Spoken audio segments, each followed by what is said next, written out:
Hello everyone. आज की video यहाँ पे ड्यू के ऊपर है। ईआर सेमेस्टर फॉर्म फिल करने के लिए, ठीक है।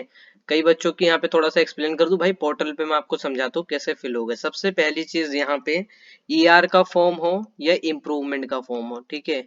आईएमपी लिख देता हूँ मैं। तो यहाँ पे ईआर का मतलब क्या होता है, इसेंशियल रिपीट, यानी आपको एग्जाम देना ही देना है, मैंडेटरी है, 100%। नहीं दोगे तो आपकी डिग्री आपको हाथ में नहीं मिलेगी।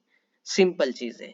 इम्प्रूवमेंट का मतलब ये है कि आप पर्टिकुलर किसी सब्जेक्ट में अपने आप को, अपने मार्क्स को इम्प्रूव करना चाह रहे हो। मान लो आपके किसी में यहाँ पे 50 नंबर आए हैं किसी सब्जेक्ट के अंदर, और अब आपको लग रहा है कि वो सब्जेक्ट मेरा बहुत अच्छा है लेकिन इतने नहीं आने चाहिए थे। चलो कोई नहीं, मैं दोबारा से इसको री अटेम्प्ट कर लेती हूँ या कर लेता हूँ, तो हो सकता है मेरा अच्छे नंबर आ जाए। तो यहाँ पे आप इम्प्रूवमेंट चूज कर सकते हो, इम्प्रूवमेंट का एग्जाम दे सकते हो, ठीक है। लेकिन ईआर बेसिकली इसेंशियल रिपीट है, ये देना ही पड़ेगा, डिग्री नहीं मिलेगी। लेकिन इम्प्रूवमेंट तो बहुत सिंपल चीज है कि यहाँ पे आप लोगों की मर्जी है, देना है तो दो, नहीं देना है तो कोई इशू नहीं है। आगे बात करते हैं। आगे यहाँ पे सबसे पहले डैशबोर्ड पर आएंगे, कैसे फिल करना है फॉर्म। सबसे पहली चीज यहाँ पे, आप लोग जैसे ही पोर्टल लॉगिन करते हो, यहाँ पे आपको न्यू रजिस्ट्रेशन पे किसी को नहीं क्लिक करना। सबसे पहले बैचलर आपका जो भी कोर्स होता है उस पर क्लिक हेयर करके यहाँ पे क्लिक करना है। डैशबोर्ड पे ही आता है सबसे पहला ऑप्शन, क्लिक करना। अच्छा, यहाँ पे कुछ पर्सनल डिटेल मैंने हाइड कर रखी है, ठीक है, ऊपर की जो होती है। ऊपर ये कोर्स से पहले एक ऑप्शन आता है, माई कोर्स सिलेक्शन करके, ठीक है। कोर्स सिलेक्शन करके एक ऑप्शन होता है, और वो कोर्स सिलेक्शन आपका क्या होता है, बेसिकली करंट सेमेस्टर के लिए होता है वो। अगर आप मान लो किसी भी करंटली किसी भी सेमेस्टर के अंदर हो, तो यहाँ पे हो सकते हैं 1 से लेके 4 साल के बीच में आपको कोई सा भी कोर्स हो सकता है। अभी आप जो भी, मतलब अभी आप बेसिकली कर रहे हो, परसुइंग में हो, ठीक है। सो बेसिकली वहां पे आपका कोर्स सिलेक्शन को ऑप्शन आता है, और वो करंटली आता है, मतलब अभी जो आप जिस सेमेस्टर में हो। अगर आप सेकंड सेमेस्टर में हो, आप फर्स्ट सेमेस्टर में हो, आप थर्ड सेमेस्टर में हो, आप फोर्थ सेमेस्टर में, आप 5 में, आप 6 में, आप 7th में हो, आप 8th में हो, किसी भी सेमेस्टर में हो, वही सेमेस्टर आपको शो करेगा जिस सेमेस्टर में अभी करंटली आप लोग हो। उसमें क्या करना पड़ेगा, आपको अपने करंट सेमेस्टर पहले चूज करने पड़ेंगे। अगर आप पहले ईआर का फॉर्म फिल कर दोगे, तो भाई मैं बहुत सिंपल कर रहा हूँ, ईआर का फॉर्म पहले फिल कर दोगे तो आप करंट सेमेस्टर का फॉर्म नहीं फिल कर पाओगे, ठीक है। इसके लिए फिर आपको दोबारा से पोर्टल को रीओपन करवाना पड़ेगा, कॉलेज के पास जाके कॉलेज को रिक्वेस्ट करो। और कॉलेज सबको पता है भाई, कॉलेज का एडमिनिस्ट्रेशन इतनी आसानी से किसी की सुनता नहीं है, ठीक है। तो ये चीज ध्यान में रखना, सबसे पहले आप जिस सेमेस्टर में हो उस सेमेस्टर के कोर्स सिलेक्शन जरूर कर लो, ठीक है। तो कोर्स सिलेक्शन का ऑप्शन मैंने कहा कि वो कहाँ पे आता है, वो यहाँ पे ऊपर आता है डैशबोर्ड के। जब आप क्लिक करोगे जब आपको मिल जाएगा। अब यहाँ पे जैसे ही मान लो आपने कर लिया, करने के बाद यहाँ पे आप साइड में आना, एक स्टूडेंट एक एग्जामिनेशन वाले पे आना। एग्जामिनेशन पे आपको ये रजिस्ट्रेशन वाला शो कर रहा होगा, ठीक है, दिख रहा है ना। रजिस्ट्रेशन पे क्लिक करना। रजिस्ट्रेशन पे क्लिक करोगे, फिर यहाँ पे क्या आएगा, आपका जो भी रेगुलर एग्जाम है वो यहाँ पे शो कर जाएगा। पहली बात, जो भी आपका सेशन है वो शो कर जाएगा, ठीक है।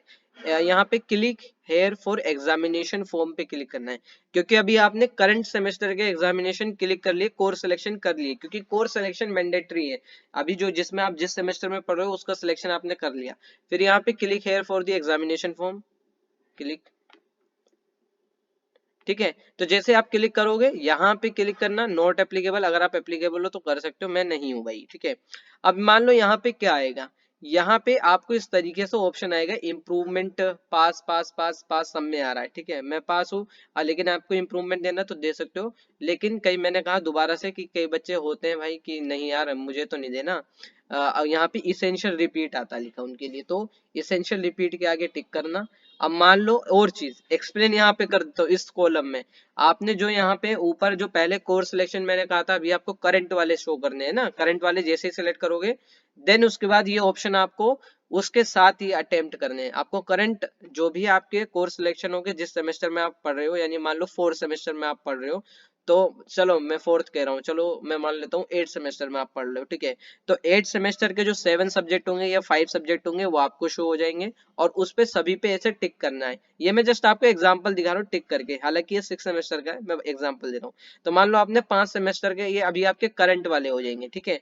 अब मान लो इसके बाद आपको प्रीवियसली आपकी किसी सेमेस्टर में बैक आई है, ठीक है, मान लो 4 सेमेस्टर में आपकी बैक आई हुई है, ईआर लिखा आएगा यहाँ पे, जो आपको इंप्रूवमेंट दिख रहा है यहाँ ईआर लिखा होगा, तो आप उसके पास ऐसे टिक कर दोगे।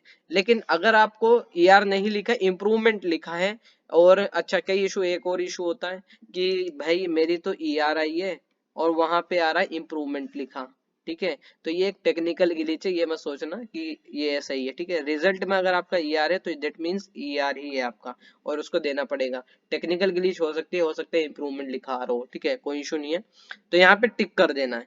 अब एक एग्जाम्पल के तौर पे और मान लेता हूँ मैं, आपका प्लान है कि नहीं भाई मुझे तो सेकंड सेमेस्टर का मेरा जो एनवायरमेंटल साइंस का जो सब्जेक्ट है उसमें नंबर अच्छे नहीं आए, मुझे इसका एग्जाम देना है, इस पे ऐसे टिक करो, एक ये टिक हो जाएगा, और बाकी के जो आपके करंट सेमेस्टर वाले वो ये टिक हो जाएंगे, फिर आपको ये 4 सब्जेक्ट ये हो गए जो आपके करंट वाले हैं, देन उसके बाद ये वाला सब्जेक्ट हो जाएगा, ठीक है। तो ये आपके सारे सब्जेक्ट इस तरीके से हो जाएंगे, समझ में आ गया। तो यानी टोटल कहने का मतलब क्या है, पहले आपको अपना करंट सेमेस्टर का क्या है कोर्स सिलेक्शन करना है, फिर एग्जामिनेशन फॉर्म पे आके बेसिकली आपको ईआर या इम्प्रूवमेंट जो भी है आपका उस पे टिक कर देना है। बस टिक करने के बाद एक्शन बटन पे, आपको ये एक्शन बटन दिख रहा है ना, ये इसे हम एक्शन बटन बोलते हैं, ये जो टिक वाले है, ठीक है। ऐसे टिक करके आप फॉर्म को सबमिट कर देना, पे कर देना, आपकी जो भी पेमेंट होगी वो फी पे करने का, और पे करने के बाद आपका जो भी एग्जाम होगा डेट शीट के अकॉर्डिंग आपको एग्जाम देकर आ जाना है पर्टिकुलरली। ये इस तरीके से जस्ट एक नॉर्मल ईआर और इम्प्रूवमेंट का फॉर्म फिल होता है। ईआर का फॉर्म फिल करना मैंडेटरी है 100%। अगर आप ईआर अपना रिजोल्व नहीं करते अपने क्या नाम है जो भी आपकी डिग्री चल रही है, तो आपको डिग्री नहीं मिलेगी, ठीक है। और अगर आप इम्प्रूवमेंट देना चाहते हैं किसी सब्जेक्ट के अंदर तो आराम से दे सकते हैं। एक चीज और है, जैसे एक क्वेरी क्या हो सकती है वो आएगी, ये भी रिजोल्व कर देता हूँ कि भाई जैसे अभी ये 6 सेमेस्टर का शो है, ये तो मान लो मेरा करंट सेमेस्टर शो हो रहा है एग्जांपल के तौर पे, ठीक है, और ये 4 सेमेस्टर भी शो हो रहा है, और ये सेकंड सेमेस्टर भी शो हो रहा है, ये फर्स्ट थर्ड फिफ्थ क्यों नहीं शो हो रहा। तो देखो भाई इवन सेमेस्टर का एग्जाम इवन में होगा, ओड का एग्जाम ओड में होगा, ये इवन सेमेस्टर वाले हैं, यानी 6 सेमेस्टर 4 सेमेस्टर सेकंड सेमेस्टर और 8 सेमेस्टर, अब तो वो भी आ गया, तो वो सिर्फ आप इन्हीं के एग्जाम फॉर्म फिल कर सकते हो, ठीक है। मान लो अगर आपकी बैक आई है, एक एग्जाम्पल के तौर पे दोबारा से एक्सप्लेन कर लेता हूँ, अगर आपकी बैक आई है, मान लो आप अभी 8 सेमेस्टर में हो, तो आप 6 सेमेस्टर 4 सेमेस्टर और सेकंड सेमेस्टर का एग्जाम दे सकते हो ईआर या इम्प्रूवमेंट। अभी आप मान लो 6 सेमेस्टर में हो तो आप 4 सेमेस्टर और सेकंड सेमेस्टर का दे सकते हो। अब यहाँ पे बात करते हैं जो ओड वाले बच्चे हैं, अगर आप करंटली थर्ड सेमेस्टर में हो तो आप फर्स्ट सेमेस्टर का इम्प्रूवमेंट दे सकते हो। अगर मान लो आप फिफ्थ सेमेस्टर में हो तो करंटली आप लोग थर्ड सेमेस्टर का सेकंड सेमेस्टर का इम्प्रूवमेंट दे सकते हो। अगर आप 7 सेमेस्टर में हो करंटली, क्योंकि मुझे पता है बच्चे ओड वाले में भी ये वीडियो को देखेंगे, ठीक है, इस वजह से मैं बता रहा हूँ, तो यहाँ पे आप फिफ्थ सेमेस्टर का भी दे सकते हो, और साथ में यहाँ पे बेसिकली थर्ड सेमेस्टर का भी दे सकते हो और फर्स्ट सेमेस्टर का भी दे सकते हो, इस तरीके से आपको देना है, ठीक है। तो ये चीज ध्यान में रखना। सॉरी यहाँ पे मैंने फिफ्थ वाली में 3 और 1 आएगा यहाँ पे, ठीक है। तो ओड का ओड में, इवन का इवन में आपको एग्जाम देना है, ठीक है। आई होप आपको समझ में आ गया होगा। इस तरीके से आपको जस्ट टिक करना है, पहले करंट वाले जो आपके होंगे सब्जेक्ट उनको टिक करना है इस तरीके से, और जिसमें आपको इंप्रूवमेंट देना है उस पर टिक करना होगा। मान लो मेरा इंप्रूवमेंट का मन हो गया भाई इसमें देना है, तो मैं इस पे टिक कर दूंगा, इस पे देना है इस पे कर दो, इस पे कर दो, ठीक है। जिस पे आपको इंप्रूवमेंट देना वो सब्जेक्ट सेलेक्ट करोगे, और देन इसके बाद यहाँ पे सबमिट का बटन आएगा, आपको दिख ही रहा होगा सबमिट। सबमिट पे क्लिक करके आपका फॉर्म जो हो जाएगा सबमिट, और जो भी एप्लीकेशन की फीस होगी वो आपको पे करनी पड़ेगी सब्जेक्ट वाइज। और एक चीज और है, अगर मान लो आपकी बाई चांस पेमेंट अटक जाती है, ड्राफ्ट मोड में जाती है वो पेमेंट, ठीक है, कई बार ऐसा होता है ड्राफ्ट में चली जाती है, तो पेमेंट दोबारा मत करना। एक वीडियो मैंने सेपरेट बना रखी कि पेमेंट का इशू कैसे रिजोल्व होगा खुद से, कॉलेज के पास नहीं जाना होता, खुद से रिजोल्व हो जाता वो, उस वीडियो को देखोगे आपका इशू रिजोल्व हो जाएगा, ठीक है। बहुत बढ़िया वीडियो है, मैं कसम से बता रहा हूँ आपको मजा आ जाएगा, ठीक है। पेमेंट दोबारा मत करना, इशू रिजोल्व हो जाएगा। तो ये सारी चीजें आई होप आपको समझ में आ गई होगा। बाकी अगर आपकी कोई फर्दर क्वेरी है तो आप मुझे इंस्टा व्हाट्सएप पे मैसेज कर सकते हैं।